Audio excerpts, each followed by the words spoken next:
Assalamualaikum warahmatullahi wabarakatuh. Halo semuanya, perkenalkan nama saya Refirna Felicia Maulina Putri dari Universitas Negeri Malang, Prodi Pendidikan Guru Pendidikan Anak Usia Dini.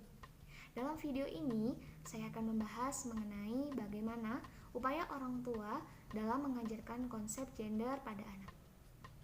Ini dia pembahasannya.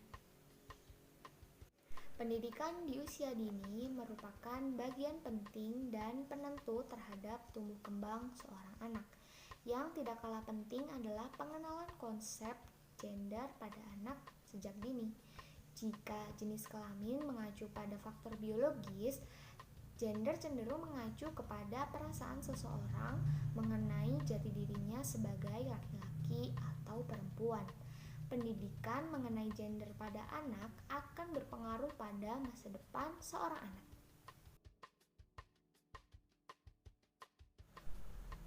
Gender lebih mengacu kepada perbedaan antara laki-laki dan perempuan, dibentuk oleh lingkungan, adat istiadat, dan juga budaya.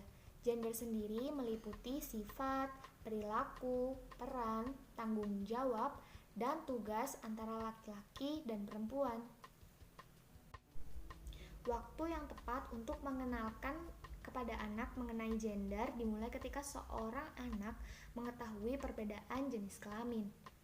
Menurut dokter psikiater anak, pengenalan gender dapat dimulai ketika seorang anak berusia 15 bulan hingga 3 tahun atau ketika mereka berada pada fase anal.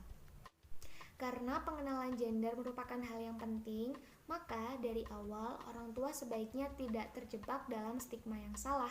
Orang tua harus mengenalkan hal-hal yang baik, terutama mengenai gender, agar anak tidak terlanjur merasa nyaman pada kondisi yang salah. Setelah fase anal selesai, selanjutnya anak akan mengalami fase falik pada usia 3-5 tahun. Pada fase falik ini, anak-anak sedang belajar untuk mengenali identitas kelaminnya.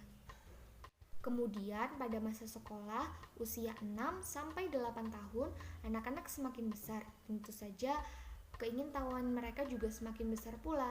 Nah, disinilah peran orang tua sangat dibutuhkan dalam menjawab pertanyaan-pertanyaan mereka mengenai peran gender. Orang tua dalam menjawab pertanyaan anak sebaiknya menggunakan bahasa yang mudah dimengerti agar anak juga memahami peran gender dengan mudah.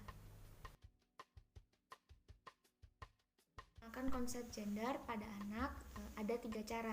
Cara yang pertama yaitu melalui pola asuh dengan memberi contoh dalam kehidupan sehari-hari.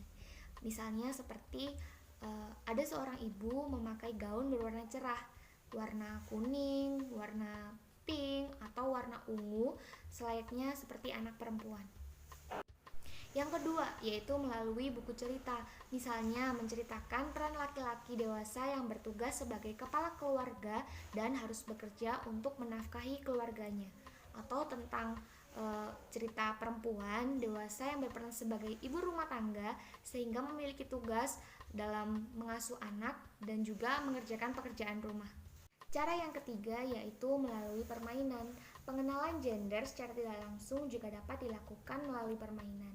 Anak biasanya sering bermain rumah-rumahan misalnya, sementara anak perempuan berperan sebagai ibu dan anak laki-laki berperan sebagai ayah. Permainan ini bisa mengajarkan anak mengenal peran dan tanggung jawab seorang laki-laki dan juga seorang perempuan. Mengenalkan gender pada anak sejak dini penting dilakukan karena pada masa golden age atau masa keemasan, kecerdasan mengalami peningkatan sekitar 50%. Pembentukan konsep diri pada anak akan berpengaruh pada pembentukan kepribadian dan perilaku anak saat ia dewasa. Pengenalan perbedaan peran gender harus dilakukan secara tepat, sebab ini akan tersimpan dalam memori jangka panjang anak. Selain itu, pengenalan gender perlu dilakukan agar anak memahami perbedaan antara laki-laki dan perempuan. Melalui pengenalan gender ini, orang tua bisa memberi pengajaran kepada anak mengenai area-area pribadi tubuhnya yang tidak boleh dilihat bahkan dipegang oleh orang lain. Selain itu, pengenalan gender juga mengajarkan anak mengenai identitas serta tugasnya. Karena pengenalan gender merupakan hal yang penting, Maka dari awal, orang tua sebaiknya tidak terjebak dalam stigma yang salah. Pada fase anal ini, anak sudah mengetahui bahwa laki-laki dan perempuan itu berbeda. Menurut teori psikoseksual, pada fase anal, kepuasan seksual yang dialami oleh anak akan melalui proses pengeluaran kotoran melalui anus. Sekian pembahasan yang dapat saya paparkan. Mohon maaf bila banyak kesalahan. Terima kasih yang sudah menonton. Sekian, wassalamualaikum warahmatullahi wabarakatuh.